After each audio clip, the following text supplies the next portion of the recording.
3 things that would make GTA Online so much better. Number 1, the ability to give cuts from our CEO work, like vehicle cargo or special cargo, to the people that are helping us. When doing vehicle cargo and special cargo, there really should be an option to give your crew members a cut of the profits. Just like in heists, let's say you guys were to start up the Kyle Perico heist. Let's say the host gets like 40% of the profits, and then the rest of the crew splits that 60% between themselves, and then everybody walks away with a little bit of money. And I think that's a great idea, because obviously the host would get a little bit more money because they had to pay the setup cost and the actual starting fee of the entire heist, and they had to buy the submarine and things like that, so they should get a little bit more money.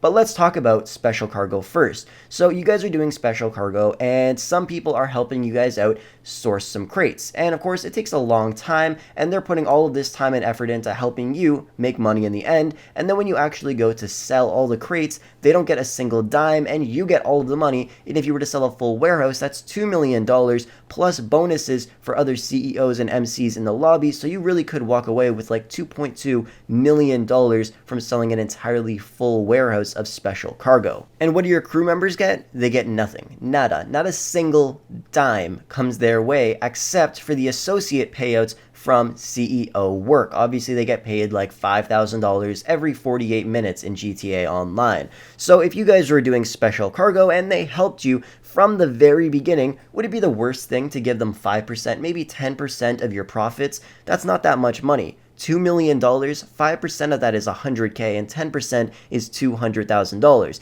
Yeah, that might seem like a pretty decent amount to you. You're like, hey, I don't want to give away $200,000, but just saying, you probably would have spent another hour and a half, maybe up to 2 hours sourcing crates if it wasn't for them. So obviously, you want to make their time worth it as well. If you want people to help you out when selling your special cargo and sourcing it, if you can give them a small portion of what you're going to make in the end, it'll make their time worth it instead of them just helping you out while they could be doing it themselves and making the exact same amount of money as you do. And then, of course, when it comes to actually selling in the very end, if you're selling a full warehouse of 111 crates, you'll need to use multiple vehicles. And obviously, you're going to need someone to drive one of those vehicles, because if they don't drive them, then they're just going to be sitting there at the shore or sitting at your warehouse, and somebody can come over and blow up half your stock.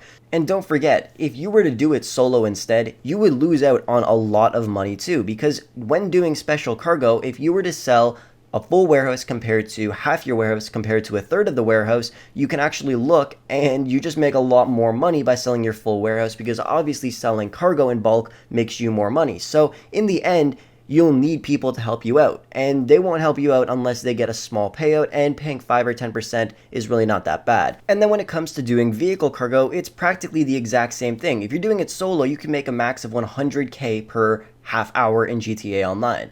And if you're doing it with 4 people, then you can make a max of 400K every half hour in GTA Online. And obviously, they'll help you actually source the vehicles to your warehouse, and of course, they'll help you by driving one of those vehicles to the actual destination to net you another 100K profit. So is it really the worst thing ever giving like 5 or 10% to each of those crew members that actually helped you out? Because in the end, you're still going to be making well over $300,000 every 30 minutes, and well over $600,000 an hour, and they're just getting a small portion of those payouts. And I really think Rockstar should add this to the game, because then it would actually make more sense for people to help you out doing these missions, because obviously if they don't get any money, they're not going to want to do it, which is why most of the time people are doing all of this solo and running into tons of issues where griefers are coming to blow them up, or they just can't deliver everything in time because you're doing it completely solo. And if you have to use like 3 different vehicles, obviously you're going to be cutting it close to that 15-minute time period, especially for special cargo. And of course, when having other people helping you out, you have more protection then. Somebody could be in a helicopter or an Oppressor Mark II guarding you while you're delivering your stock. So then if anybody does come near you, they won't bother you at all, because you have your friends to help you out, and it's worth it for them in the end because they get a little bit of money. Number 2 is going to be allowing us to drive the yacht. Now, we've been talking about this for ages now, forever, and it's still never actually happened. But have you guys realized this? If you go into your interaction menu, you go to the services, there are 5 vehicles there. First is the Galaxy Super Yacht, MOC, Terabyte, Avenger, and of course the new submarine. Now the yacht was the first one of these vehicles to be added, and then of course every other one came along the way. But did you guys know they're all vehicles, they all have interiors that you can go in, and they can all be driven around while people are walking around inside the interiors of these vehicles, except for the yacht. Now, what really does not make any sense is the fact that you're paying the most amount of money for the super yacht, but yet it has the least amount of features. If you go into online, I guarantee you will see 5 to 10 Galaxy super yachts just sitting out there in the ocean with not a soul near them. And the thing is, the yachts are actually really nice. I went inside one today for the first time in about a year, and it's beautiful. The interior looks amazing. You walk into the main area where the bar is and everything like that. There's windows all around the entire front so you could see everything out in the ocean. But of course, you're not able to actually move it. So you're pretty much staring at the exact same scenery no matter what. And when you do want to move it, you have to pay 25 grand or something like that. I'm pretty sure it changed down to like 10 or something right now.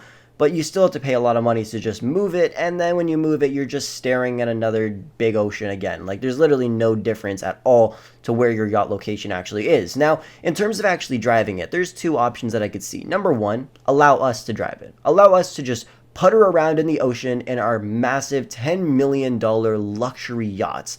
Or the second option, which honestly makes a lot more sense, if the captain would actually drive it. You could select a location you want the captain to drive to as you normally would in this game, and then the captain just starts driving the yacht there, and we can stand inside the yacht, we could stand on top of it, lean on the ledge, and just watch as we're driving by this city on our massive $10 million yachts. And then I think it would be a little bit better. Obviously, it would be cool if we could drive them, but honestly, that's probably not going to end up happening. So if the captain could at least actually drive the yachts instead of just a cutscene going by where the camera is the one moving, not the actual yacht, by the way, just so you guys know, it would actually make it so people would want to go and use the yachts once again, because nothing really would change except the fact where you can actually move them. Then you could sit in your hot tub, sit inside the yacht, and just chill and just relax while the captain is driving your massive super yacht. And obviously that's the whole point of having the captain, yet he pretty much does nothing at all except steal like a bunch of our money whenever we want to move it,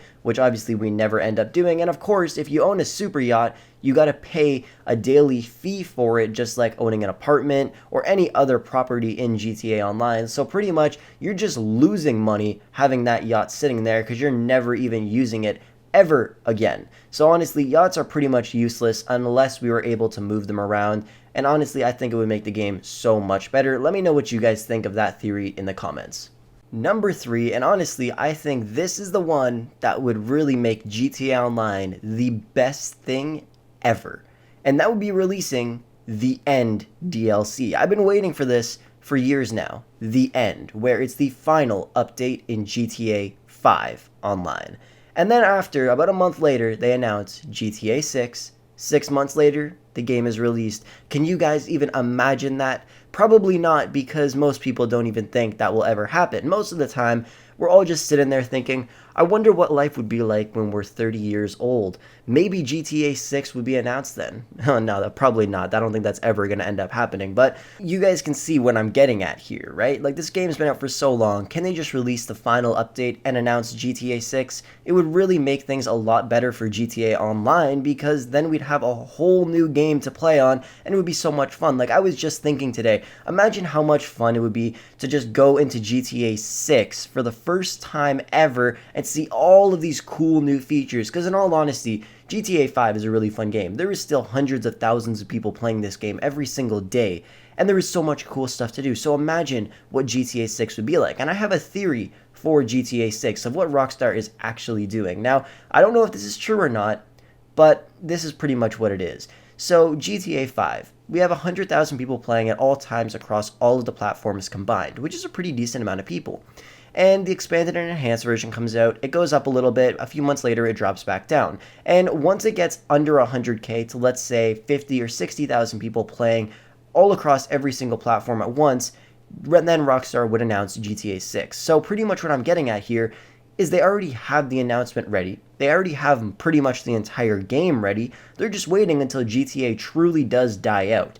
Now, I think that's a good idea in terms of a business sense, But the most important part is keeping your community happy. And most of us probably aren't that happy right now because we've been playing this game for almost 8 years. Take in, when this game came out, I was just turning 13. In 2021, I will be 21 years old. Some of you guys were still in diapers when this game was released, and now you guys are about to graduate elementary school or go on to high school or middle school. Like, that's just crazy. This game has been on 3 different consoles, and honestly, it's probably going to be on the PS6 and the Xbox, whatever the hell they're going to call it. But honestly, they just really need to end GTA 5 and move on to GTA 6. I really don't know why they won't do it. Like, every other game developer out there has released so many other games in this time. Like, think about FIFA, for instance, or NHL, or 2K. Like, they've had like 7, almost 8 games now come out from when GTA was released. Now, I get GTA 5 is obviously a much bigger game in a sense because they have way more things to do in that game and so much more to explore, and obviously they have tons of ideas for content that could come out. But then imagine GTA 6 and how things would be then. I really think they should just release the end update for GTA Online on GTA 5 and then move on to GTA Online in the game of GTA 6. And that would be so much better. It would be so much more fun, and I cannot wait for that to happen. Now, what I was talking about before, about them already having the game ready, that is an actual possibility. Like, think about it. They released this game 7 years ago, and I guarantee you, the second this game was released, they started working on GTA 6. Or they already probably started working on GTA 6 before this game came out, in all honesty. You really don't know. But I guarantee you, they've been working on GTA 6 for a minimum of 5 years now. So when this game actually does come out, it's going to be the biggest thing ever. And of course, there's been all kinds of teaser trailers online that people have created, and they look so cool. I've watched them like 10 times now, and every time I watch them, it's like, da-na-na, all that cool music and everything like that, and then it says GTA 6 announcement in 2 days. Everybody's probably seen that trailer, and it gets me so hyped every single time. And then I remember I'll probably be like 35 by the time that actually happens.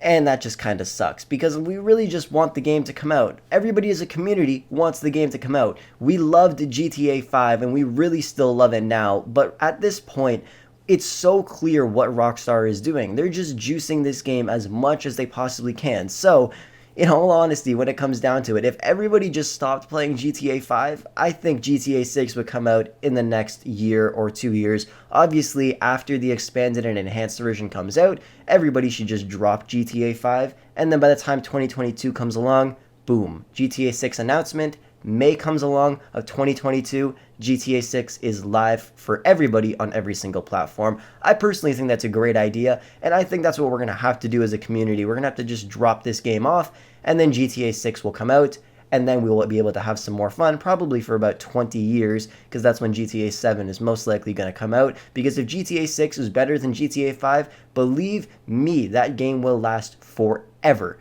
But we'll have to see when the time comes. Anyways, guys, that's going to wrap up the video for today. Thank you so much for watching. Hopefully you did enjoy it. Comment down below of everything I said in this video. Do you agree with me? Do you disagree? I'd like to know why. Let me know down below. Thanks for watching, and I'll catch you guys in the next one.